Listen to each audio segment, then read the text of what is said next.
হর হর মহাদেব। আগের ভিডিওতে তোমাদের দেখিয়েছিলাম যে আমার বাড়ির সামনে নতুন একটা বাড়ি হচ্ছে, তার কাজ কিন্তু জোর কদমে এগিয়ে যাচ্ছে।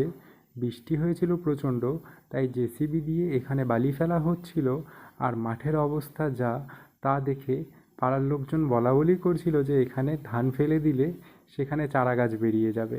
সন্ধে থেকে কারেন্ট ছিল না, তাই বাইরে যাওয়া হয়নি আর শ্যুট করাও হয়নি।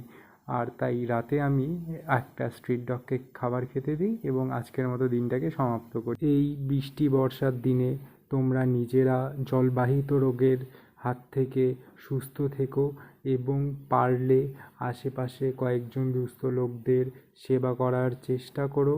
আর এই সব দুস্থ নিরীহ কুকুরদেরও একটু সাহায্য করার চেষ্টা করো, কারণ প্রথম রোগ কিন্তু এদের মাধ্যমেই ছড়ায়। তাই এরা যদি সুস্থ থাকে তাহলে আমাদের পরিবেশও সুস্থ থাকবে।